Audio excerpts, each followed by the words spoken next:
You ready? I'm already recording. Oh. Shut up.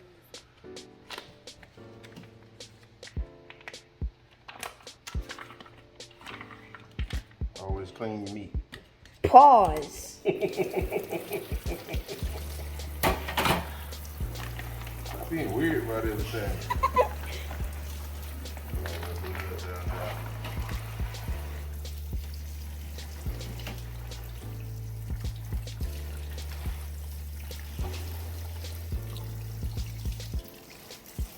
That's real good.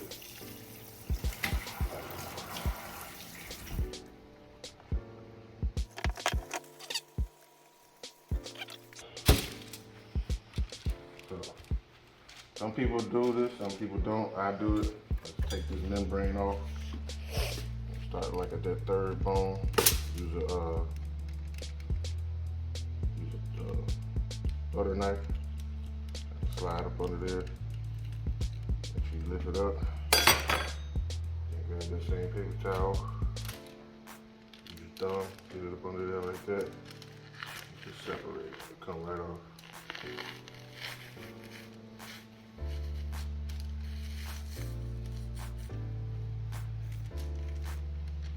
That's so you can get more penetration of flavor into the meat.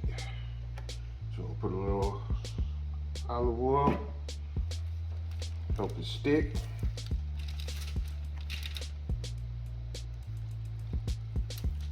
Rub it all over. And all-purpose rub today. Usually I make my own, but since I'm out of town, I'm using this. I did this recently. It's a good combination. Brown sugar bourbon with the all-purpose. So I'll start with the all-purpose. Very, very, very generous. See all those pepper flakes and garlic and some cumin in there. All kinds of goodies. This is gonna give it a nice color. With the brown sugar and the bourbon, and it's got some cayenne and some paprika in here too. Good rub. And then a lot of the flavor comes from the smoke of the grill as well. Alright, so you want to press this in. And get it to stick to the meat. Stop saying pause.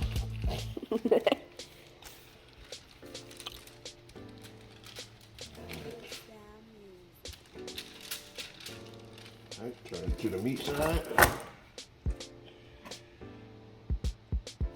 Again, another coating of cold water. I can smell it. Smell the seasoning? Yeah. Yeah. Huh? Get all this.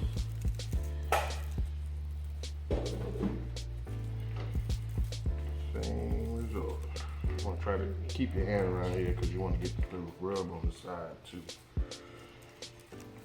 Alright, and then we're going to switch.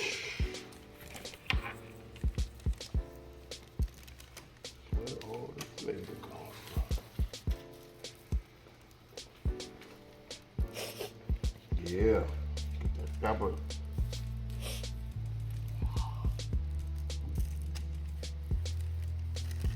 It's a bit much pepper. Well, it needs to penetrate the meat because it's going to be on there smoking for like 4 hours. So if your hand don't look like this, you ain't doing it right. You gotta take it and get it on the side. Yeah, get all that flavor on there. And there's no flavor. Yeah.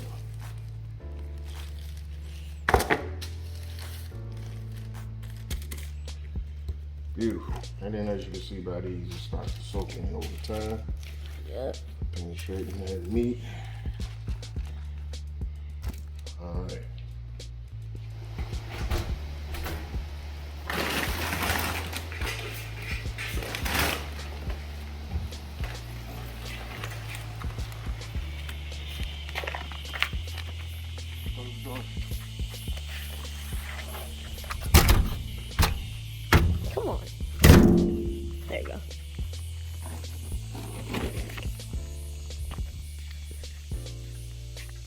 Alright, so we at the smoker. We got a brand new char griller smoker that I'm about to set up.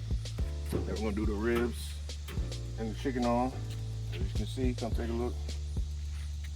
Brand new, ain't never been used. So I like to prep my charcoal using the snake method.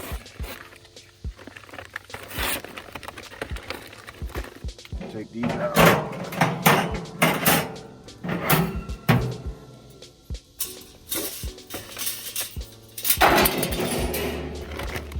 I'm gonna draw basically a line of coals around the rim.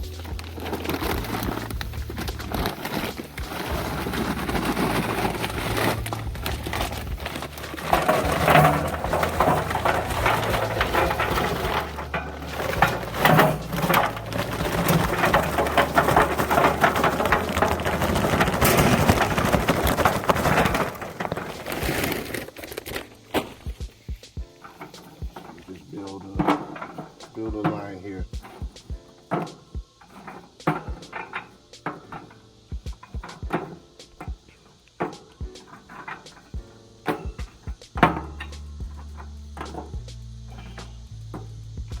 Make sure everybody's touching. A little bit more.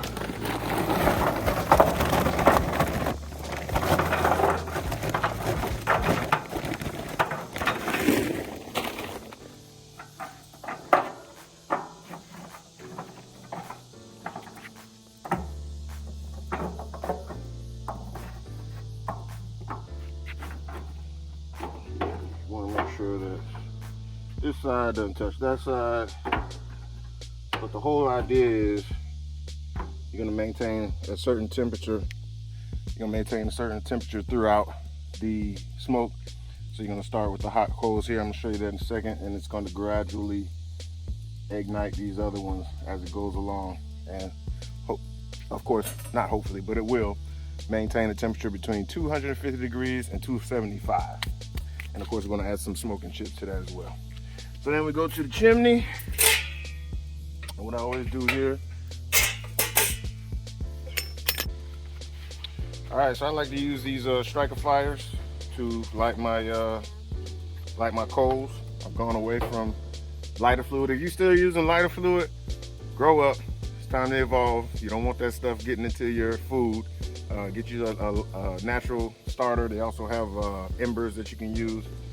So I take this, I break it in half. Come check this out. Put them on ends like this into the lower part of the chimney. Obviously you can flip it over and put a lot more, but I put this in the lower part because you don't want to have too many coals to start off. Otherwise your fire is going to start too high. You don't want to cook your ribs too fast. So if you put too many in, you'll be at over 300 degrees. You don't want that. You want a low smoke cook. I'm just going to kind of pull this up on the lower side of the chimney, and that pretty much gives you about between 25, maybe 30 coals at the most, and that's all you're going to need. Lighter, just go underneath.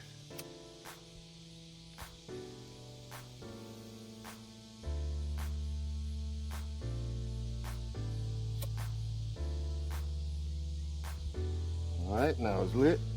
Smell that. This gets very hot, so you're gonna want to make sure you put this on a surface that doesn't burn. So I'm gonna put this right here on this brick. You don't want to put it on your nice new grill. That's gonna leave a stain and a mark. And basically that's gonna take about 20, 25 minutes, maybe 30. You're gonna wait till your coals get a nice gray ash with the flames burning. And then we're gonna come back, put it right here in this section. We're gonna add our cherry wood. I'm a cherry wood guy. A lot of people like hickory or mesquite or apple. Apple's good too, but I like cherry wood. Gives it a nice light smoke. So I'm just gonna put little chunks to go along the way. That's gonna give us a great smoke throughout the cook. Maybe one little small one here. These are pretty big chunks. That's all right. Boom. So now you're all set and ready to go. We're just gonna wait. We're just gonna wait for the coals to get ready, and then we come back and put the meat on the grill.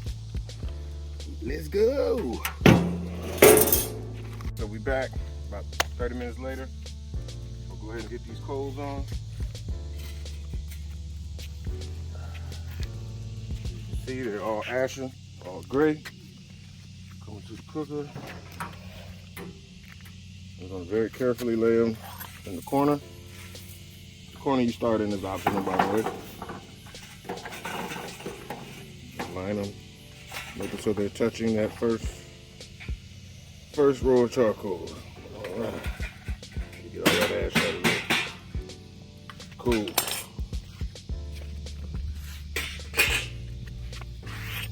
It's my little pitman poker, you know what I'm saying? You can, some people use a stick, some people use tongs.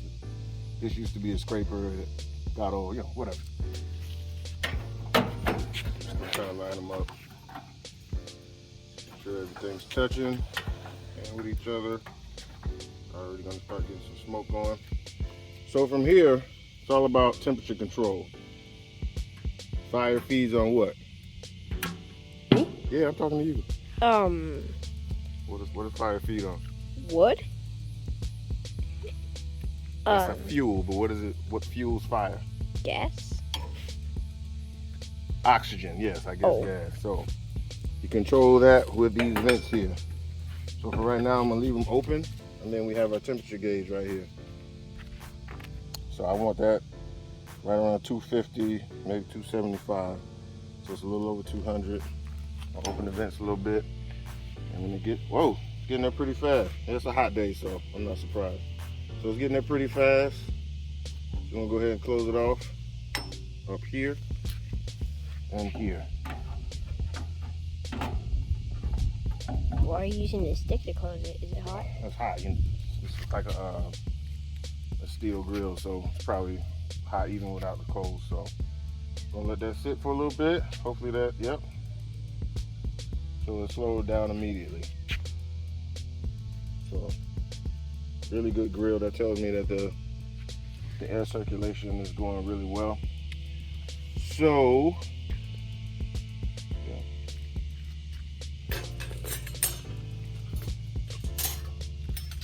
go ahead and put the plates back on.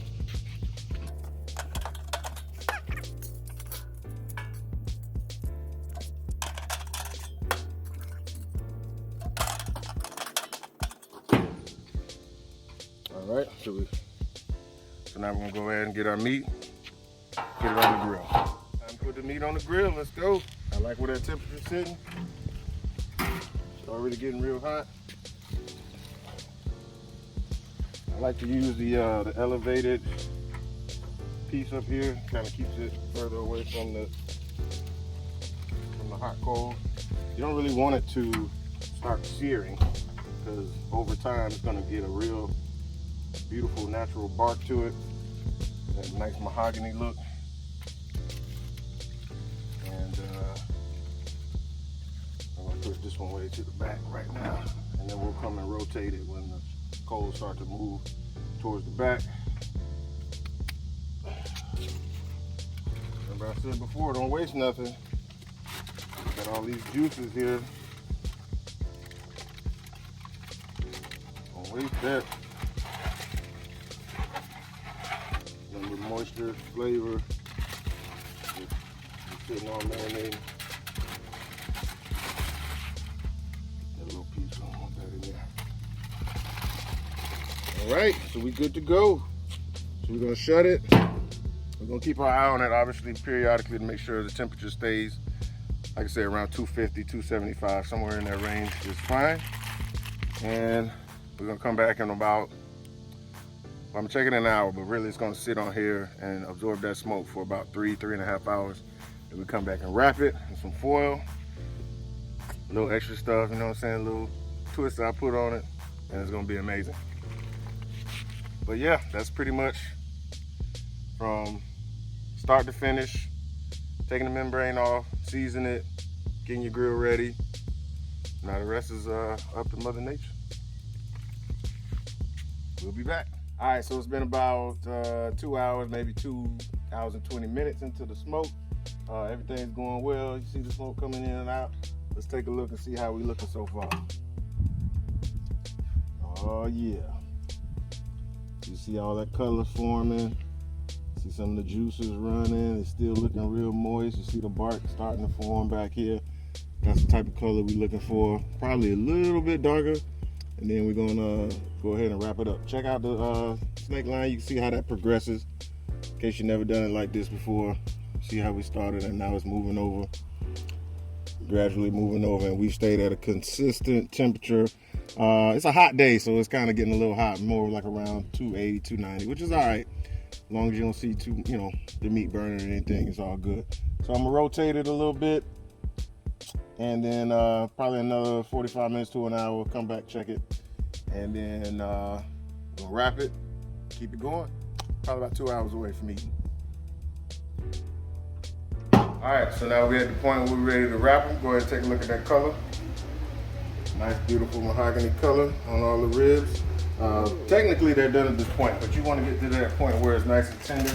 I don't like fall off the bone. I like pull off the bone where it's real tender, and you can see that bite pull right off. So I'm just gonna get you some foil.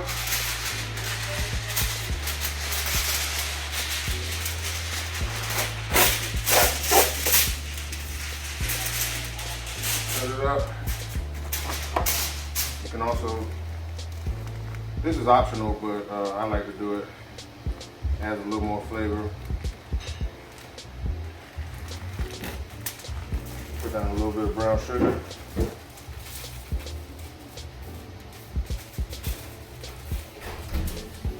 Like that.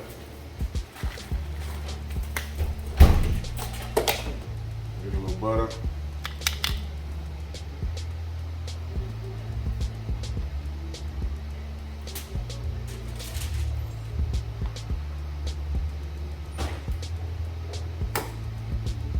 Go. First rack. These are the baby backs, by the way. We got one baby back, and we got a St. Louis. This is also gonna keep put some steam in it as well as add some richness to it. So that because while it's still cooking, it'll absorb into the meat, tenderize it. It's real good. Yeah, just wrap it up real good, make it keep all the space out.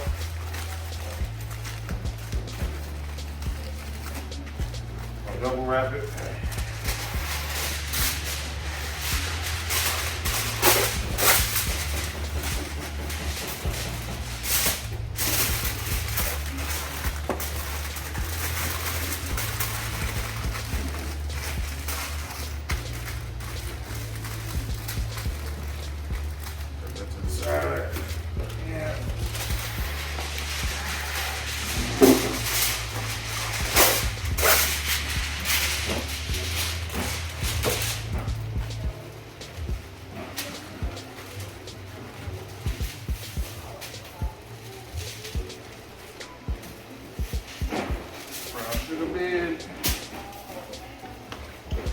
And one thing you notice,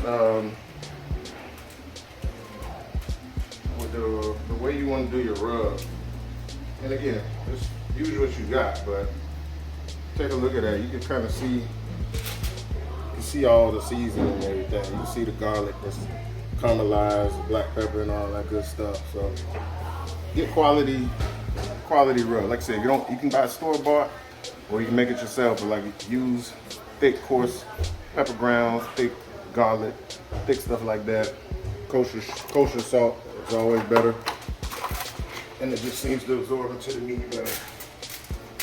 Put that in there. I need a little more butter on this one.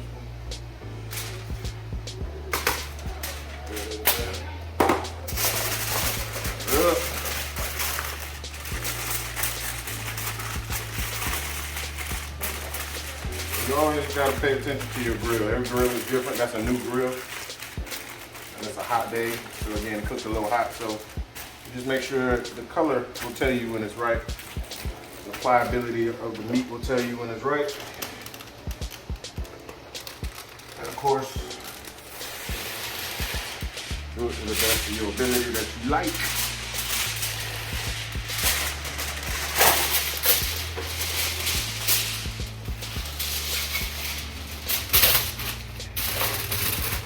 Double wrap. Now these are gonna go on probably another 30, 45 minutes.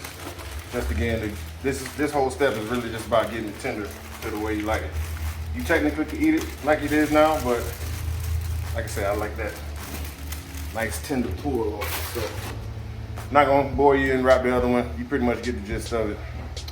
Next time you see me, we'll be ready to eat. All right, so we got the final result.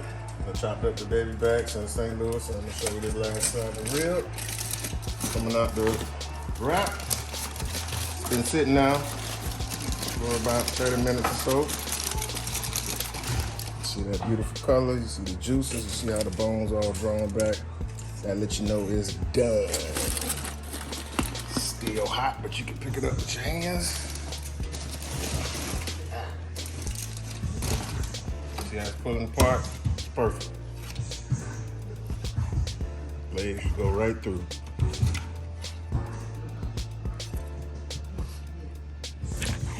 Perfect.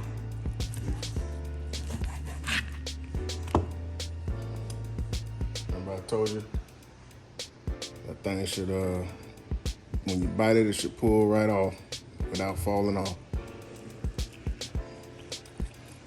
Perfect bite. That's how you do it. Now we can eat. Always impressed by how beautiful this land is, though. So peaceful. Perfect place to barbecue.